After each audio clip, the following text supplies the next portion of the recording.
जय हिंद। मैं हूँ राकेश कुमार, आप देख रहे हैं मत अभिमत। मित्रों, भोजपुरी में एक आम कहावत है।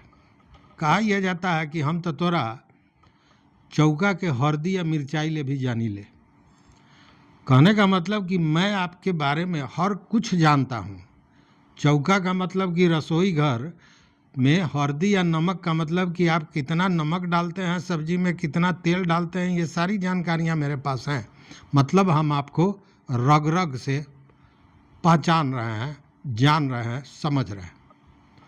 और ये सारी चीज़ें मैं इसलिए कह रहा हूँ कि शिक्षा विभाग ने जो टोल फ्री नंबर दिया था जिस पर लोग अपनी शिकायतें दे सकते थे, अपनी समस्याएं बता सकते थे, स्कूल से संबंधित, शिक्षा से संबंधित, तो वो जो शिकायतें आ रही हैं वो अभी अजब गजब तरह की आ रही हैं। और यही समझिए कि शिक्षा विभाग को स्कूल क्या हल्दी नमक भी बताया जा रहा है कि कितना हल्दी लग रहा है, कितना नमक डाला जा रहा है।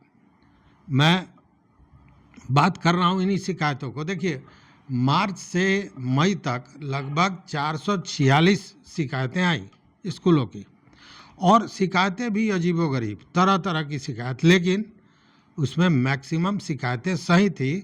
और इन शिकायतों को बजाबते जो संबंधित जिला शिक्षा पदाधिकारी हैं उनके यहाँ भेज दिया जाता है कि उसको वो दुरुस्त करें, उन शिकायतों को दूर करें, उन समस्याओं का निस्तारण करें। अब इस नंबर का लाभ मिल रहा है, मतलब कि छोटी सी छोटी चीज़ों की जानकारी भी विभाग को मिलती जा रही है। देखिए, इसमें एक अजीब सा, मतलब लोग चौंक भी जा रहे हैं, शिकायतों को सुनकर लोग चौंक भी जा रहे हैं। देखिए, घोसबरी प्रखंड के उत्क्रमित माध्यमिक विद्यालय धनक डोब की एक शिकायत मिली। शिकायतकर्ता ने ये कहा, मतलब जो शिकायत थी वो मध्याह्न भोजन को लेकर थी, और शिकायतकर्ता ने सवाल पूछा कि 500 बच्चे और खाने के लिए मध्याह्न भोजन में 10 किलो चावल, मतलब क्या 10 किलो चावल में 500 बच्चे खा लेंगे? यह सवाल था कि 500 बच्चे और 10 किलो चावल, मतलब कि वहाँ पे चोरी हो रही है, यह तो नहीं कहा गया, लेकिन पोल पूरी तरह खोल दिया गया। साथ में यह भी कहा गया कि सब्जी में मिर्च, लाल मिर्च पाउडर इतना डाल दिया जाता है कि बच्चे खाए ही ना। तो स्वाभाविक है कि जब बच्चे नहीं खाएंगे तो 500 बच्चों में 10 किलो चावल काफ़ी है, जब बच्चे खाएंगे ही नहीं इतना तीता होगा। और साथ में यह भी कहा गया कि जो प्रधानाध्यापक महोदय हैं वो छात्रवृत्ति का लाभ देने के लिए छात्रों को, प्रत्येक छात्र जिसको छात्रवृत्ति मिलना है उससे 500-500 रुपया वसूलते हैं, तब यह लाभ देते हैं। तो यह शिकायत आई। अब आप सोचिए कि सब्जी में मिर्च पाउडर डाला जा रहा है, मतलब जितना डालना चाहिए उससे ज़्यादा, इसलिए कि बच्चे कम खाएं, ऐसी भी शिकायतें पहुंच रही हैं। मतलब वही जो हमने कहा कि तोरा चौका के हल्दी या नमक ले हम जानी ले कि कितना डालला। अच्छा, ये जो उत्क्रमित मध्य विद्यालय धनक डोब है, इसके बारे में अब तक लगभग आधा दर्जन से ज़्यादा शिकायतें मिल चुकी हैं, जो सूचनाएं दी गई हैं, जो मिल रही हैं।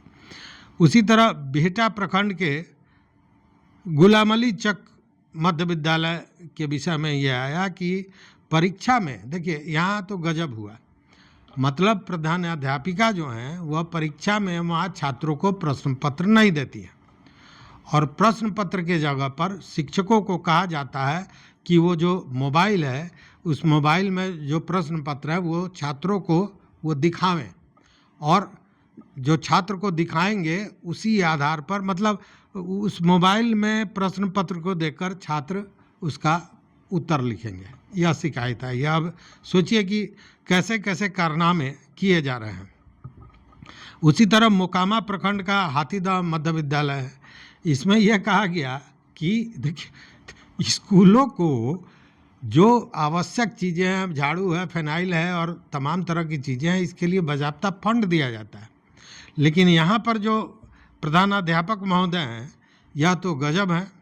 यह क्या कर रहे हैं कि झाड़ू के लिए और जो ब्लैक बोर्ड पे चौक से लिखते हैं उस चौक के लिए प्रत्येक छात्र से 50-50 रुपया वसूला जाता है। अब आप ज़रा समझिए कि अगर 500 छात्र होंगे तो 50-50 रुपया भी वसूल लिया गया तो कितनी बड़ी राशि हो गई।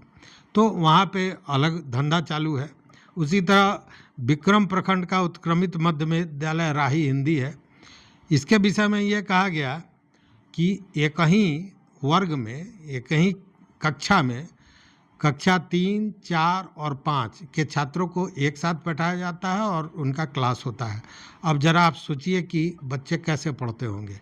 एक ही कक्षा में 3 अलग अलग वर्ग चले तो कैसे चलता होगा। हमको लगता है कि एक शिक्षक चलाते होंगे, खुल के पूरी बातें नहीं इसमें शिकायत में आई है, लेकिन 2 शिक्षक आनंद करें, एक शिक्षक पढ़ावें। अब मान लीजिए कि एक ही कक्षा में 3-3 वर्ग चल रहा है, कोई अंग्रेजी पढ़ा रहा है, कोई भूगोल पढ़ा रहा है, कोई हिंदी पढ़ा रहा है, तो ये तो संभव नहीं है। इसका मतलब कि एक शिक्षक पढ़ाते होंगे और बाकी 2 आदमी बाहर लफाजी करते होंगे, फिर दूसरे एक आते होंगे तब बाकी 2, मतलब बड़ा अच्छा सिस्टम वहाँ इन लोगों ने बना रखा है। तो यह शिकायत आई। उसी तरह धनोरुआ प्रखंड का प्राथमिक विद्यालय सिमहरी खुर्द है, उसके प्रधानाध्यापक के बारे में ये कहा गया कि जितना भी खेल सामग्री है या FLN का किट है वो अपने घर पर रखे हुए हैं, मतलब बच्चों को उसके इस्तेमाल का लाभ नहीं मिल रहा है। तो तरह तरह की शिकायतें आ रही हैं और इस शिकायतों को देखने के बाद लगता है कि चाहे कितना भी कुछ कर लें, लेकिन जो ये लोग हैं छोटे छोटे चीज़ के लिए, छोटी छोटी चोरी करने के लिए, छोटा छोटा, मतलब क्या कहें। अब इसी से आप समझिए कि ये जो खेल का सामग्री स्कूल में बच्चों को नहीं दे के घर पे रखे हुए हैं तो क्या करेंगे उसका। वो जाके तो खुद खेलेंगे नहीं, उनके बच्चे होंगे तो कितना खेलेंगे। वो सारा किट रखे हुए हैं अपने घर पर। बच्चे को मध्याह्न भोजन के लिए सरकार सारी व्यवस्था दी है और आप क्या कर रहे हैं कि उसमें मिर्च पाउडर इतना डाल रहे हैं कि 500 बच्चे 10 kg में ही खा के मस्त हो जा रहे हैं। गजब हाल है भाई। उसी तरह देखिए कि प्रश्न पत्र मोबाइल पर दिखा दिया जाता है। यहाँ पे शिक्षकों को स्कूल में मोबाइल ले जाने से मना किया जा रहा था पहले, आपको याद होगा कि शिक्षक मोबाइल लेकर कक्षा रूम में नहीं जा सकते हैं, और प्रधानाध्यापिका महोदया मोबाइल पर ही प्रश्न पत्र जारी कर रही हैं। तो ये स्थिति है, और ये स्थिति इसलिए है कि लोगों को शिकायत करने का मौका मिला है और ये चीज़ें मुख्यालय तक पहुँच रही है। हालांकि इसकी जांच भी हो रही है, ये भेजा जा रहा है संबंधित जिला शिक्षा पदाधिकारियों को और इस पर कार्रवाइयाँ भी चल रही हैं। लेकिन जो शिकायतें हैं वह निश्चित रूप से स्कूल की स्थिति को भी दिखाता है, दर्शाता है। तो इस वीडियो में बस इतना ही। लेकिन अगर आपके स्कूल में या आपके आसपास कुछ इस तरह का होता हो तो ज़रूर बताइएगा मित्रों। देखते रहिए मत अभिमत। बहुत बहुत धन्यवाद। कोटिशाह आभार।